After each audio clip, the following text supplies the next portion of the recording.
So we have finally made it to the second portion of Browns OTAs. This is when stuff finally gets real, at least more real than what we saw over the last 2 weeks. Most of the team is together. We finally got to see Shedeur Sanders take some 11 on 11, because before, when the media was allowed into the Browns practice, he was only doing 7 on 7. It was the other guys getting those reps, so this was an important day for all of us to finally see him in a more game-like setting. And in this video, I just want to keep you guys up to date with everything that went on in practice and what some of the takeaways were. It's been a minute since we've had some new footage. I've already seen a few absolute dots from Shedeur that have me super excited. I'm sure there's going to be a lot of buzz and talk about it. This is going to be an exciting, action-packed video. But before I do get into everything, I would really appreciate it if you would drop a like and subscribe. It only takes 5 seconds, plus you can always change your mind. We are on the road to 60,000 subscribers, and with your support, I believe that we can get there super fast. Alright, so I'm not even going to hold out on showing you guys this. I'm going to start this video off with the highlight of the day.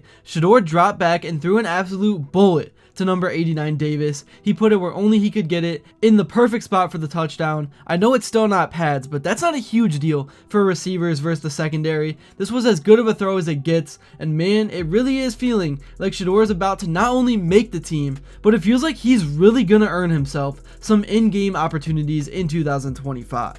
In terms of like the team, we saw everyone going through ball security drills where you're working on footwork while pretty much the entire coaching staff is trying to punch the ball free. You could see Joe Flacco getting after it. Even at his old age, he was moving around. We got to see Dillon Gabriel go through the drills, obviously Shedeur, and then guys like Judkins and Dillon Sampson. Man, seeing football season really start to come around is just so exciting. If you're a nerd like me, it doesn't matter what it is, what drills are going on. It's just great to see football in action. It really just gets the juices flowing. And for Browns fans, right now is the best part of the season, as we all know. The 17 weeks of misery has not started yet. We just get to be a part of and witness all the hype and all the talk before the real thing starts. That's always the best part, man, especially over these last few years, because during the Baker days, there was at least some real buzz and the team was actually good, but now it looks like things are kind of headed back down the wrong way. I don't want to say that yet though. We have yet to see Shedeur come in. We haven't even seen him take a snap yet. But for right now, the buzz and the hype is better than the actual season.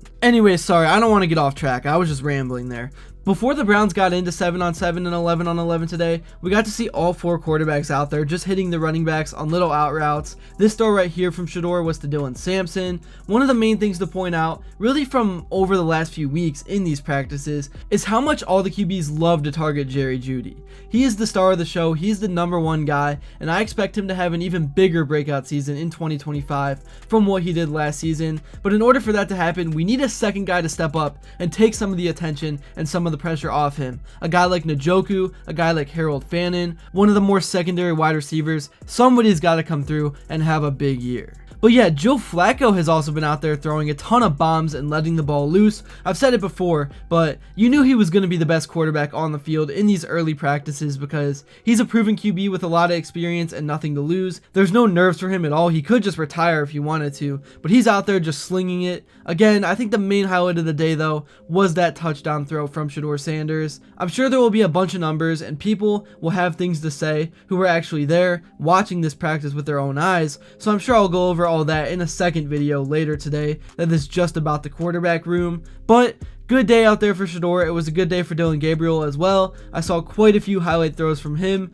One in particular was to Harold Fannin, and then even Kenny Pickett had a few good throws as well, but I mean, I don't think any of us really want to see Kenny Pickett on the football field in 2025. He's trash. You already know that his ceiling is low. I just don't see any point in putting him out there when you already know what you're going to get. You're going to get a 3-win season.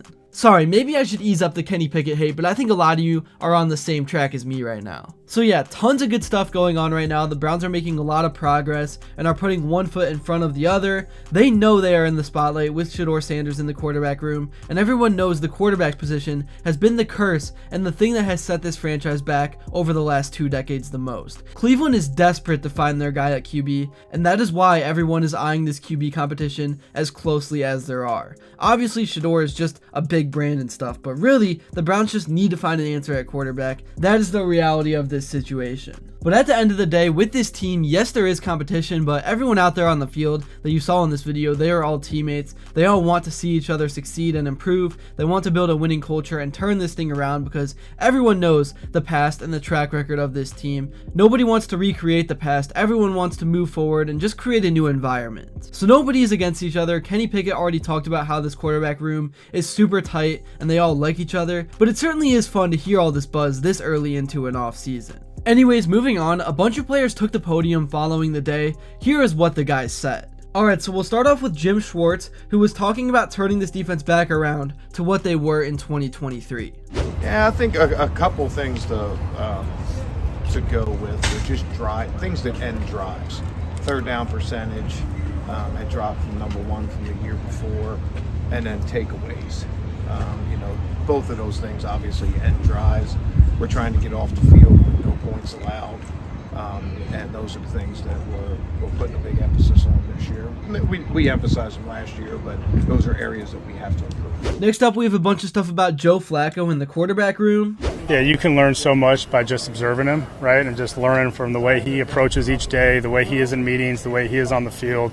Those guys all gravitate towards him, right? I mean, you get Joe telling a story, though, it might interrupt your meeting a little bit. So he's been so much fun to work with, so great for those young guys, and he's out here competing like it's year 2 for him. So it's been a really fun dynamic that way, and it makes it really rewarding for all of us. And then back to Jim Schwartz. He spoke about Mason Graham a little bit, a guy who a lot of people are paying attention to. Obviously, he was the 5th overall pick. He's had a little bit of weight issues, but overall, he's been dominant in OTAs. I'm looking forward to see what we can see from him, especially when the Browns do get Myles Garrett back. I can't wait to see those two line up together. I do think there's a lot of meat on the bone as far as his production, and we can see better production from him than even we saw, and he had outstanding production in college, but I think there's some meat on the bone that he can even have have a chance to make more plays. And then finally, Bubba talked about return specialist DeAndre Carter for a little bit. Here's what he had to say. Yeah, so I had DC his rookie year. We had him on practice squad in New England, so me and CO were pretty familiar with him. Extremely hard worker, undrafted kid that has a lot of talent and experience. He's done a really good job. He's been a combo returner since he's been in the league. Had a lot of production. Last year he had good production in the kick return game. So, I mean, I would say that he's at the top of the depth chart for us right now in both of those phases.